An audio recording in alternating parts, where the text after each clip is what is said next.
Hoy, 2 de abril, estamos en la tercera semana de confinamiento y hemos vuelto a realizar nuestro noticiero solo en audio.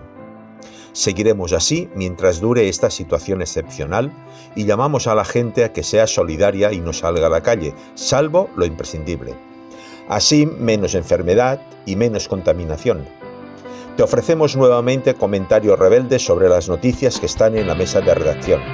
La pandemia nos domina.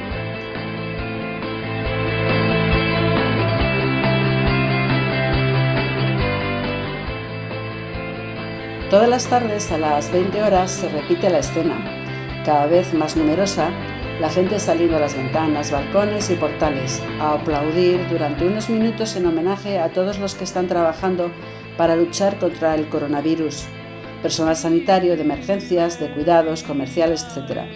Pasan los días y sigue. La gente corriente rinde este homenaje a los que siguen trabajando en beneficio de los más vulnerables y de todo el mundo. Algunos señalan el valor de estas muestras de solidaridad y advierten que la situación dramática que se avecina cuando cese o se aminore mucho la enfermedad y salga a la luz lo que ha provocado.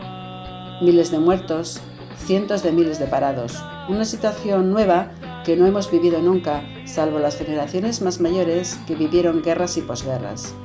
La crisis del 2008 trajo mucha insolidaridad de los poderes públicos, dominados primero por dirigentes del PSOE y después por el largo periodo del PP, con rescate de los bancos y recortes, y más recortes a los más desfavorecidos.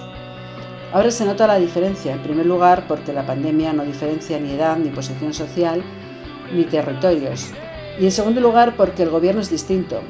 Este gobierno parece que no tiene como prioridad el beneficio de los más poderosos.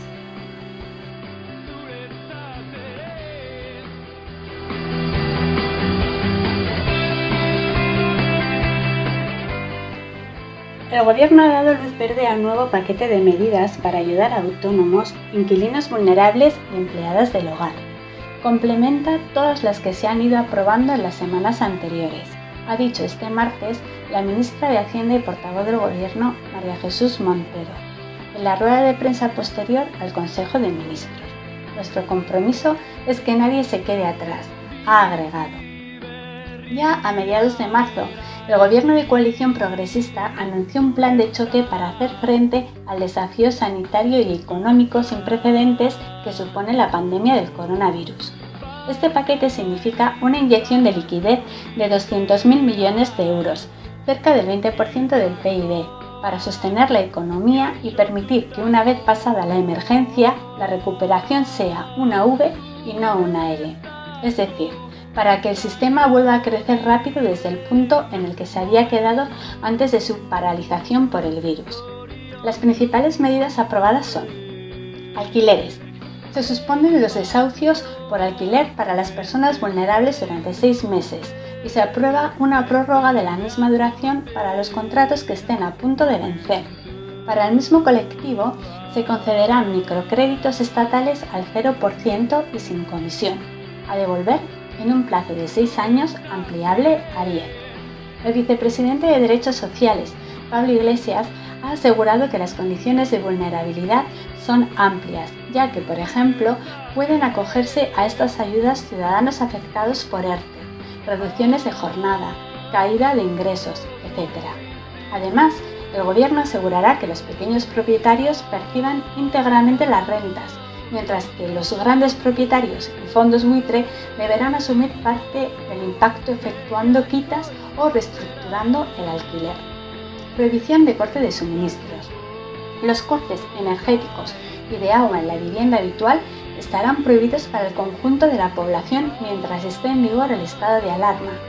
Se amplía también el bono social para que las personas que queden en situación de vulnerabilidad, como trabajadores afectados por despidos o autónomos que hayan tenido que cesar en su actividad, puedan acogerse a él. Empleadas del hogar y trabajadores temporales. Se crea una prestación por desempleo extraordinaria para las trabajadoras del hogar equivalente al 70% de su base de cotización. Para los trabajadores temporales, aunque no tengan la cotización necesaria, se aprueba una ayuda de unos 440 euros. Ampliación de la moratoria de hipotecas. Se amplía a 3 meses la moratoria en el pago de hipotecas para aquellas personas que hayan perdido su empleo o hayan visto reducidos sus ingresos frente al mes que contemplaba hasta ahora. También se amplía la moratoria a los autónomos. Para compatibilizar esta nueva moratoria con la hipotecaria, se ha procedido a ajustar el régimen de acreditación. Así, las entidades no deben tener en cuenta la aplicación de una posible moratoria hipotecaria a efectos de calcular si se ha alcanzado o no el límite de la carga del 35% de los ingresos. Autónomos. Moratoria en el pago de cotización de mayo, junio y julio, durante 6 meses sin intereses. Aplazamiento en el pago de las deudas con la Seguridad Social hasta el 30 de junio. Prohibición de la publicidad del juego online. Durante el estado de alarma, la publicidad de este tipo de juego quedará limitada a un horario de 1 a 5 de la mañana, tanto en televisión, radio y plataformas de intercambio de vídeos, como YouTube. Moratoria de pago en los créditos al consumo y reembolso de viajes. Se otorga una moratoria de 3 meses a los créditos al consumo para las personas consideradas en vulnerabilidad económica, ampliable si fuera necesario. Para los contratos de compraventa de bienes y de prestación de servicios cuya ejecución sea imposible como consecuencia de la aplicación de las medidas adaptadas en la declaración del estado de alarma, los consumidores y usuarios podrán ejercer el derecho a resolver el contrato durante un plazo de 14 días. En los contratos de tracto sucesivo se paralizará el cobro de nuevas cuotas hasta que el servicio pueda volver a prestarse con normalidad. No obstante, el contrato no queda rescindido. Por su parte, en el caso de la prestación de servicios que incluyan a varios proveedores, como los viajes combinados, el consumidor o usuario podrá optar por solicitar el reembolso o hacer uso del bono que le entregará el organizador o, en su caso, el minorista. Dicho bono lo podrá utilizar en el plazo de 1 año desde la conclusión del estado de alarma. En caso de no utilizarse durante ese periodo, el consumidor podrá ejercer el derecho de reembolso. Planes de pensiones. Los partícipes de un plan de pensiones que, como consecuencia de la crisis del coronavirus, estén en situación de desempleo por un ERTE o de cese de negocio, podrán rescatar sus ahorros, bajo una serie de condiciones, con un importe máximo a disponer no superior a los salarios dejados de percibir. Portabilidad telefónica. Los usuarios podrán volver a cambiar de compañía telefónica, aprovechando el procedimiento de la portabilidad, que permite esa posibilidad de forma gratuita y conservando el número de teléfono, siempre que no suponga un desplazamiento de técnicos al hogar para cualquier instalación. La medida va acompañada de la prohibición de que las operadoras puedan subir las tarifas mientras que esté vigente el estado de alarma. Violencia de género. Se garantizan como servicios esenciales los servicios de atención a víctimas de explotación sexual y se refuerza la ayuda a víctimas de violencia machista. Estas medidas se unen a las ya tomadas, como la moratoria del pago de hipotecas, prohibición de despidos, aplazamiento de cuotas y deudas a Hacienda, entre otras.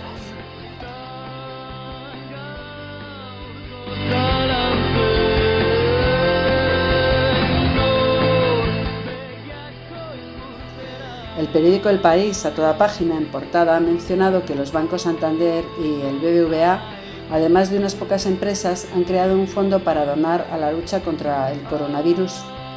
Da la casualidad que esos 2 bancos son accionistas de este periódico.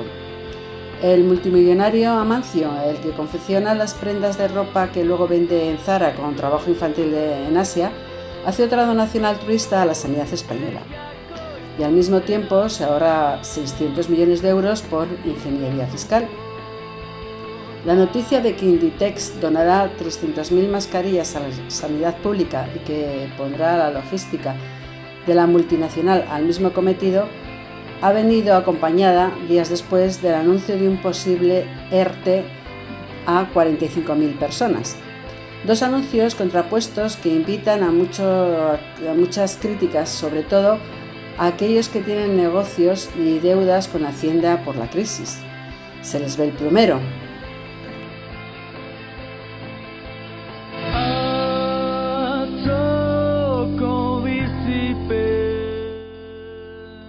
La pandemia está haciendo temblar también los cimientos de la Unión Europea. Después del Brexit británico, ahora los países ricos del norte desprecian y niegan ayuda a los países del sur. El duque de Alba sigue planeando las llanuras flamencas. El ministro de Finanzas holandés admitió estos días no haber mostrado la suficiente empatía con los países del sur de Europa cuando pedían más solidaridad financiera con la emisión de coronabonos y acceso a fondos de los mecanismos europeos de estabilidad, después de que el primer ministro portugués calificara su actitud como repugnante. Deberíamos haber dejado claro la semana pasada, incluyéndome a mí mismo, que queremos ayudar. No empatizamos lo suficiente, lo expresamos de tal manera que provocó resistencia, admitió.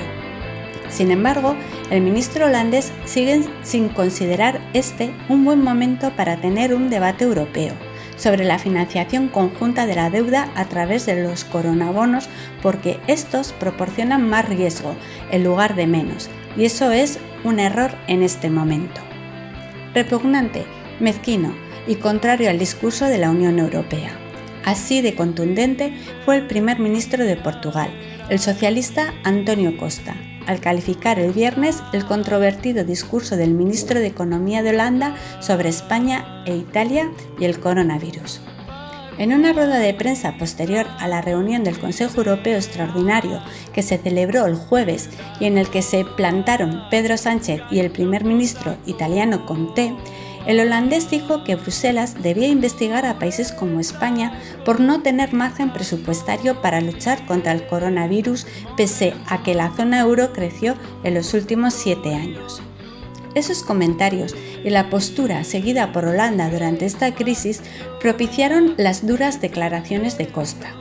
El primer ministro dijo que ese discurso es repugnante en el marco de la Unión Europea. Y no se quedó ahí. También calificó la intervención del holandés de absoluta inconsciencia y de una mezquindad recurrente, y sostuvo que esa postura mina completamente el espíritu de la Unión Europea y es una amenaza para el futuro de la Unión. Pedro Sánchez, sin embargo, a preguntas de los periodistas sobre este asunto, se despachó diciendo que era muy amigo del primer ministro portugués. O la Unión Europea se pone las pilas o le queda ya muy poco recorrido.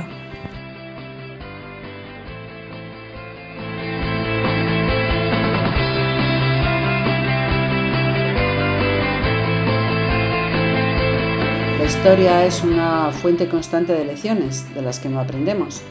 Y eso que algunas eran de lo más evidente cuando estalló la crisis del coronavirus. Un ejemplo, la gripe de 1918. La mal llamada gripe española se extendió por todo el mundo en 1918 y 1919. Algunas ciudades restringieron la vida social y controlaron el virus. En otras regiones donde no se tomaron estas medidas, la infección se propagó libremente y se cobró muchas vidas. En total, entre el 20 y 40 millones de personas murieron en la pandemia, alrededor del 2% de la población mundial en ese momento. En general, las ciudades que aplicaron medidas tajantes de intervención, como cerrar iglesias, escuelas, teatros, salones de baile y prohibir fiestas populares y aglomeraciones en las calles, sufrieron picos mucho menores de mortalidad. Muchas casualidades: pandemia de gripe, fin de la Primera Guerra Mundial, ejecución del zar de Rusia y su familia. ¿Y ahora qué? Muchos expertos señalan que la pandemia del coronavirus ha sido causada por razones de competencia entre grandes potencias y, por tanto, ven que hay la necesidad de cambiar muchas cosas, de reinventar el mundo, por decirlo así. ¿Seremos capaces? El gobierno de coalición progresista de España está mostrando poco a poco que cuando no se ponen cortapisas de los poderosos, se pueden hacer cosas buenas y mejores. Veremos.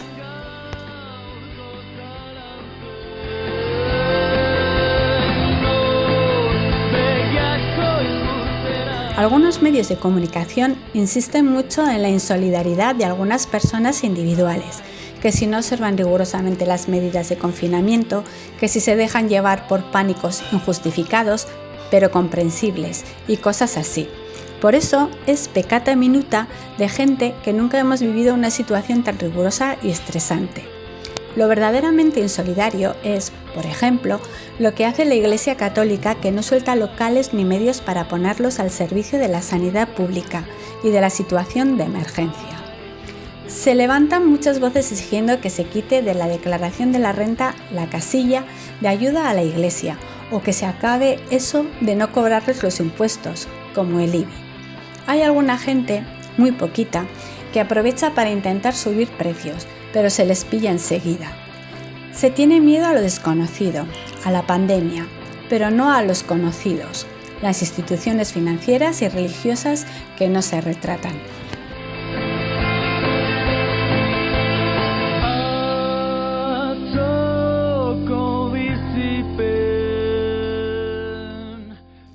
Corren tiempos de lucha, pero también de esperanza, y la gente de bien no quiere parar. Aguantemos el envite de las pandemias. Buenas noches y buena suerte.